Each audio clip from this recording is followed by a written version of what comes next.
नमस्कार, मैं बलवंत साहनी एक बार फिर स्वागत करता हूँ आपके अपने चैनल साइंस गुरु बलवंत पे। और आज हम जो पढ़ने वाले हैं एचएसएससी के प्रीवियस ईयर क्वेश्चन, उसके अंदर हम क्या पढ़ेंगे, एमसीक्यू जो होंगे उसके ऑप्शन हम करने की सोचेंगे। ठीक है। और आज हम जो पढ़ेंगे वो मैं बता दूँ किसके लिए इम्पोर्टेंट रहने वाला है। हरियाणा पुलिस के लिए इम्पोर्टेंट रहने वाला, उसमें एसआई हो, सब इंस्पेक्टर या कांस्टेबल, दोनों के लिए इम्पोर्टेंट है। क्योंकि एनिमल हस्बेंड्री एग्रीकल्चर जो है वो 5-6 नंबर का कहाँ पे आता है, तो वो आता है आपके हरियाणा पुलिस के एग्ज़ाम में। ठीक है ना, हरियाणा पुलिस के एग्ज़ाम में, तो उसके लिए इम्पोर्टेंट है। बाकी ज़्यादा ध्यान न दे तो भी कोई दिक्कत नहीं है। ठीक है, जिसके लिए ये हमारा चलेगा। जो क्वेश्चन प्रीवियस ईयर के अंदर आया है, इससे आपको ये पता चलेगा कहाँ कहाँ पर क्वेश्चन आए और कहाँ कहाँ से हमें ज़्यादा पढ़ना है और कहाँ कहाँ से चीज़ों को हमें समझना है। ठीक है, फालतू की चीज़ें नहीं पढ़नी है, क्योंकि एनिमल हस्बेंड्री और एग्रीकल्चर आप पढ़ने बैठ जाओ तो कितना ही पढ़ लो चाहे। ठीक है, 6-7 घंटे का लेक्चर तो पूरी मधुमक्खी पालन पे लग जाते हैं, वर्मी कल्चर वगैरह इन पे लग जाते हैं। तो ये चीज़ें हमें नहीं पढ़नी है, आसान सा ही आता है। तो हमारा पहला क्वेश्चन है पढ़ लीजिए। मधुमक्खी पालन को जाना जाता है, जो बी है, ठीक है ना, उसके पालन को क्या जाना जाता है, बी जो मधुमक्खी शहद बनाती है। सेरीकल्चर जाना जाता है सिल्क बनाने यानी रेशम बनाने की क्रिया जो होती है वो कीड़ों, रेशम के कीड़ों को। एपीकल्चर क्या होता है, तो एपीकल्चर होता है मधुमक्खी पालन। एग्रीकल्चर यानी कृषि। क्या होता है एग्रीकल्चर का मतलब कृषि। ठीक है, एक का कल्चर कोई चीज़ नहीं होती। तो सेरीकल्चर रेशम कीट पालन, एपीकल्चर मधुमक्खी पालन और एग्रीकल्चर कृषि हो गई। अगला क्वेश्चन हमारा, वर्मी कल्चर शब्द का प्रयोग इसके लिए किया जाता है। वर्मी कल्चर का प्रयोग किसके लिए किया जाता है, मुर्गी पालन को बोलते हैं पोल्ट्री फार्मिंग। ठीक है ना, जैविक खेती को बोलते हैं ऑर्गेनिक फार्मिंग। मत्स्य पालन को बोलते हैं पीसी कल्चर। ठीक है ना, पीसी कल्चर। और पशुपालन को बोलते हैं हम एनिमल हस्बेंड्री। ठीक है, तो वर्मी कल्चर का प्रयोग यानी वर्मी कल्चर का मतलब होता है केंचुआ पालन। केंचुआ का पालन होता है, इसे वर्मी कल्चर कहा जाता है। केंचुआ के पालन को वर्मी कल्चर, यानी वो किससे संबंधित है, जैविक खेती से। कैसे आपको होगा जी, यानी ये क्या करता है, खाद बनाता है, गोबर की खाद वगैरह बनाते हैं, उसमें केंचुए छोड़ दिए जाते हैं। और खाद जो होती है ना, वो जैसे मतलब गोबर से तैयार हुई खाद है, ठीक है, जैसे मुर्गियों से तैयार हुई खाद है, तो वो खाद से प्रयोग करके खेती की जाती है। तो वो क्या की जाती है, जैविक खेती की जाती है। मतलब उसमें क्या नहीं डाला जाता, पेस्टिसाइड वगैरह नहीं डाले जाते कोई भी, या उसके अंदर जो फर्टिलाइज़र होते हैं जैसे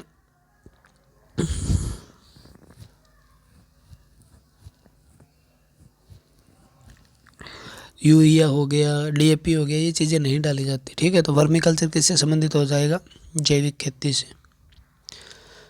धान का खेरा रोग किसकी कमी से होता है, सबको पता है, ये क्वेश्चन बहुत बार रिपीट हुआ है। धान का खेरा रोग किसकी कमी से होता है, जस्ते की कमी से होता है। ठीक है ना, किसकी कमी से होता है, जस्ते की।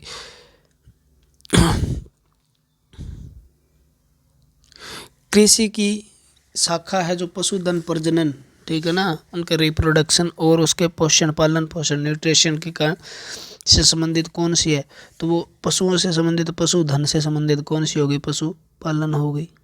क्या हो गई, पशुपालन होगी, एनिमल हस्बेंड्री। ठीक है,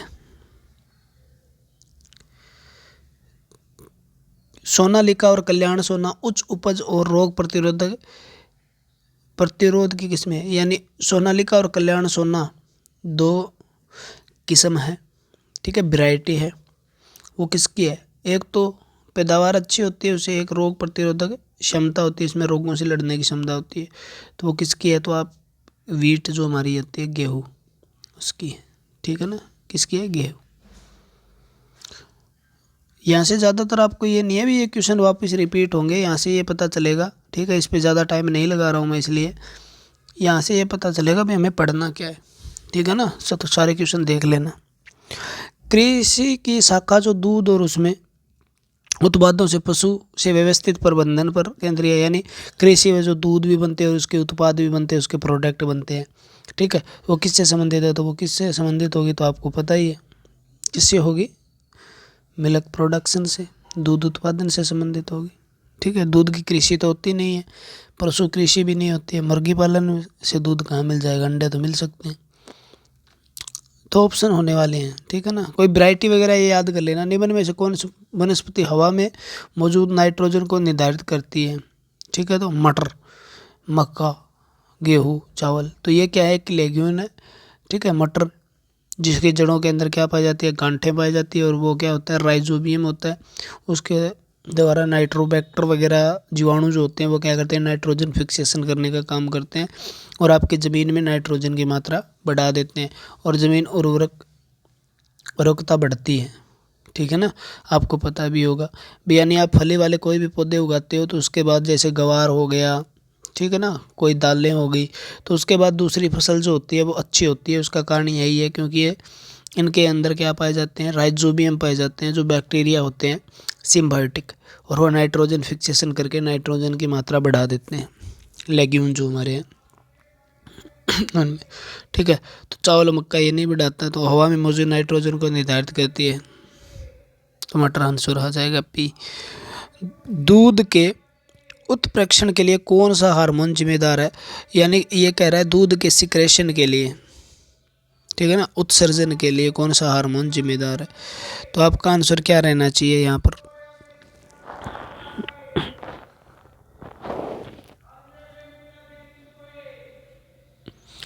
तो ऑक्सीटोसिन, थायरोक्सिन, प्रोलैक्टिन, टेस्टोस्टेरोन।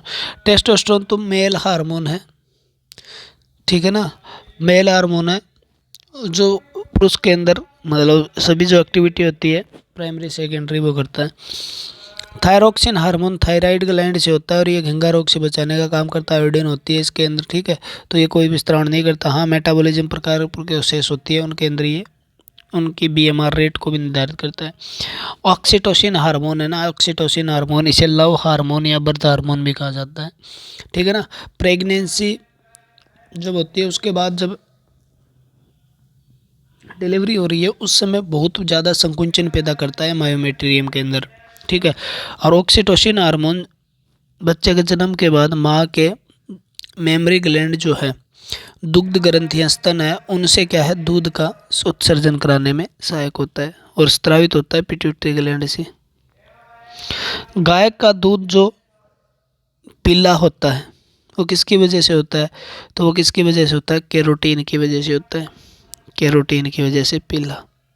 ठीक है, और भैंस का दूध जो सफ़ेद होता है ना, वो किसकी वजह से होता है? वो होता है कैसीन प्रोटीन की वजह से, कैसीन प्रोटीन की वजह से। अनिषेचित यानी अनफर्टिलाइज्ड अंडे से बनाए गए भ्रूण को क्या कहते हैं? तो उसे क्या बोलते हैं? पार्थिनोजिनेसिस कहा जाता है। इसे क्या बोला जाता है? पार्थिनोजिनेसिस। ठीक है ना, तो उस क्या बोलेंगे? पार्थिनोजिनेसिस। पार्थिनो आपने सुना होगा, पार्थिनो कार्पी फ्रूट, जैसे सेब होता है उसे पार्थिनो कार्पी बोला जाता है। क्यों?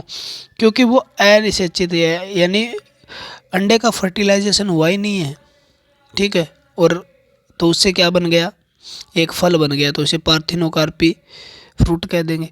ठीक है ना, और ये अनिषेचित क्या बोल देंगे? फल बोलते हैं। और उसके अंदर क्या नहीं पाए जाते? तो बीज नहीं पाए जाते। तो बिना बीज वाले फल तैयार करने के लिए कौन सी प्रक्रिया का प्रयोग किया जाता है? तो पार्थिनो कार्पी का। ठीक है, तो बिना अंडे भ्रूण को क्या कहेंगे? पार्थिनोजिनेसिस, अनिषेचन जनन। पशु प्लेग का कारण क्या है? तो ये क्वेश्चन पहले भी आएगा। राइडर पेस्ट जो होता है, राइडर पेस्ट का कारण क्या है? वायरस है।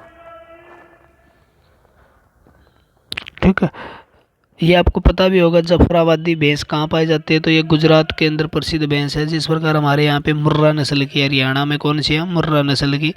उसी प्रकार गुजरात की एक नस्ल है जिसको हम बोलते हैं जफराबादी।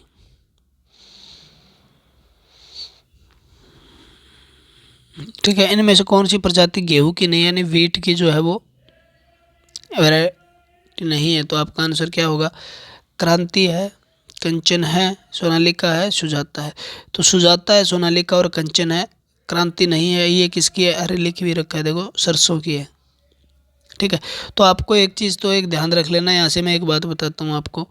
एक तो जितनी भी फसल ज़्यादातर एक कॉमन बोई जाती है ना, ठीक है, सरसों हो गई, गेहूँ हो गई, मक्का हो गया, ठीक है, चना हो गया, और ये दालें वगैरह हो गई, जो हो गया, तो इनकी आप क्या करना, किस्म याद कर लेना, ठीक है ना। इनकी किस्म याद कर लेना, याद करके यहाँ से क्वेश्चन बनता ही बनता है, बहुत ज़्यादा रिपीट हुए क्वेश्चन है। उसके बाद कमी से होने वाली रोग, यानी जस्ते की कमी से कौन सी है, मैग्नीज की कमी से कौन सी है, नाइट्रोजन की कमी से होने वाले रोग कौन से हैं फसलों में, ठीक है। दो बातें तो आप पक्की। एक सारे के सारे कल्चर,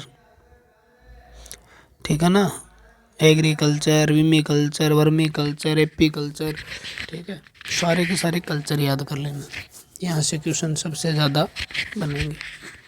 तो चार चीज़ तो ये आपको याद है, करनी ही करनी है। ये मधुमक्खी, ये देखो फिर आ गया, मधुमक्खी पालियों को क्या कहते हैं, एपी कल्चर। सेरीकल्चर रेशम कीट पालन को, पीसी कल्चर मत्स्य पालन को, टिश्यू कल्चर होता है टिश्यू का प्रयोग करके एक नए पौधे का निर्माण किया जाता है, टिश्यू कल्चर, ठीक है। ये वेजिटेटिव प्रोपागेशन के अंदर प्रयोग होता है, वैसे कायिक प्रवर्धन के अंदर टिश्यू कल्चर, ठीक है। टिश्यू का मतलब उत्तक होता है, तो इससे एक उत्तक का प्रयोग करके एक नए पौधे का निर्माण किया जाता है, ठीक है, टिश्यू कल्चर के अंदर। भैंस की औसतन गर्भ अवधि कितनी होती है, तो 280 दिन, 200, 340 दिन, 310 दिन और 360 दिन। तो वो कितनी होती है, 310, ठीक है। सबसे ज़्यादा गर्भ अवधि किसकी होती है, हाथी की, और कितने दिन होती है, कमेंट में बताओगे आप, ठीक है ना। हाथी की सबसे ज़्यादा गर्भ अवधि होती है, ठीक है। और दूसरी बात, मानव की कितनी होती है, ये भी आप कमेंट में बताओगे, दोनों क्वेश्चन के आंसर। मुर्रा किसकी किस्म, आपको भी पता है, मुर्रा भैंस की किस्म है एक, ठीक है। तो ये भी याद कर लेना, या थोड़े से यहाँ पर ध्यान दे लेना, मुर्रा किसकी किस्म है, सूअर की एक दो किस्में, भेड़ की किस्में, बकरी की किस्में, इनकी किस्में याद कर लेना थोड़ी, ठीक है। यहाँ से भी क्वेश्चन बहुत ज़्यादा बने हैं, ठीक है। मोजरेला पनीर किससे प्राप्त होता है, तो मोजरेला पनीर होता है भैंस से प्राप्त, किससे प्राप्त होता है, भैंस से प्राप्त होता है, ठीक है। इटालियन भैंस है, जैसे क्या है, अलग प्रकार का पनीर बनाया जाता है मोजरेला, इसमें 22% वसा भी पाई जाती है, ठीक है। तो वो किससे प्राप्त होता है, वसा से, सब ऊँटनी से करके आए होंगे। डबल टोन्ड दूध के लिए पीएफए का मानक क्या है, ठीक है, पीएफए का मानक क्या है, तो आपका आंसर क्या रहेगा। डबल टोन्ड का मतलब होता है 2 बार उससे वसा निकाली गई है, 2 बार उससे क्रीम निकाल ली गई है, ठीक है, डबल टोन्ड। और एक टोन्ड का मतलब क्या होता है, यानी उससे एक ही बार वसा निकाली गई है,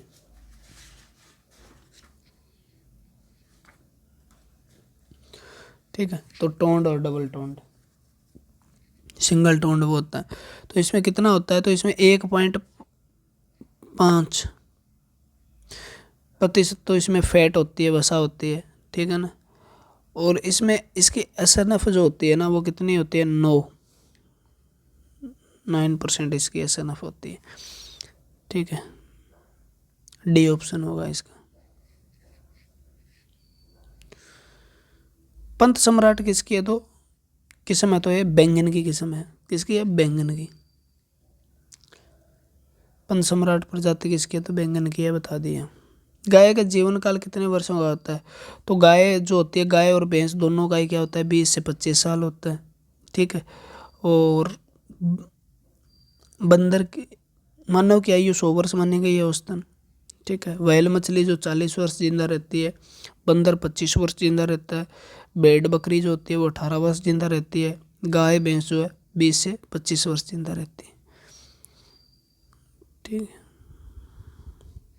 अधिकांश प्रजनन कार्यों में मुख्य लक्ष्य निम्नलिखित में से विशेषताओं की किस्म विकसित करना है। क्या विकसित करना है, तो आपको ये क्वेश्चन बहुत ज़्यादा आया था, इसका मतलब होता है हाई यील्ड। हाई यील्ड का मतलब है उच्च उपज योग्यता पैदा करना होता है, यानी कोई भी किस्म को विकसित कर रहे हैं तो ये थोड़ी ना कम करेंगे, ठीक है ना। भी गेहूँ 50 मन हो रही है मान लो किले की, 20 क्विंटल, लेकिन कम थोड़ी कर रहा है। 20 से बढ़ाने के लिए उस पर क्या किया जाएगा, कुछ परीक्षण होंगे, प्रजनन होंगे, ठीक है, अधिकांश तो वो किसके कारण होंगे, तो वो उपज को बढ़ाने के लिए होंगे। तो उच्च उपज योग्यता, हाई यील्ड, इसका एक गुण होगा। रानीखेत है ना, रानीखेत क्या है, तो रानीखेत एक मुर्गियों में होने वाला रोग है, ठीक है ना, जो विषाणुओं से होता है। किस में होता है, मुर्गियों से। विषाणु रोग है, याद रखना। होता कहाँ पे है, तो मुर्गियों में होता है, ठीक है, मुर्गियों में होता है। तो वायरस से होने वाले रोग भी याद कर लेना, और प्रोटोजोआ और जीवाणु से होने वाले पशुओं में रोग याद करने हैं आपको, ठीक है। बता रहा हूँ मैं आपको, यहाँ पे सिलेबस पता चल जाएगा, पर आप तैयारी कर रहे हो तो बहुत फ़ायदा। पशु और भैंस परिवार में आते हैं, किस परिवार, कैमिलिडी परिवार में आते हैं ऊँट वगैरह, ठीक है। वो ऊँट का परिवार। सिड्डी परिवार जो है ना, सिड्डी के अंदर सूअर वगैरह आते हैं, सिड्डी से सूअर, ठीक है। इक्विडी जो होता है ना, इक्विडी, उसके अंदर आते हैं घोड़ा वगैरह, घोड़ा, गधा, खच्चर, इस प्रकार किस्म के, ठीक है। तो इनमें से कोई आंसर आएगा। जो पशु और भैंस जो आते हैं ना, वो आते हैं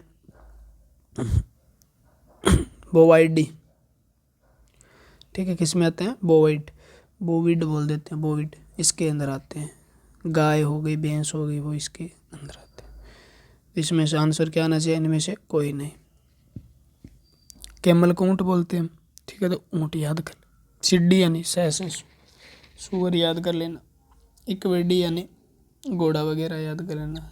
एक्वेब्रम बोलते होंगे आप। नीली क्रांति किससे संबंधित है, तो नीली क्रांति जो होती है वो किससे संबंधित है, मछली से संबंधित है, ठीक है ना, वो किसी मछली से। तिलहन पीली क्रांति, दूध से सफ़ेद क्रांति, ठीक है। और एक क्वेश्चन का आंसर आप दे देना, सब्जी सब फसलें जो होती है वो उस कौन सी क्रांति को कहा जाता है। दूध सफ़ेद क्रांति, तिलहन से पीली क्रांति, मछली से। गोल क्रांति किससे संबंधित होती है, तो आपका आंसर क्या आएगा, आलू से संबंधित होती है, ठीक है।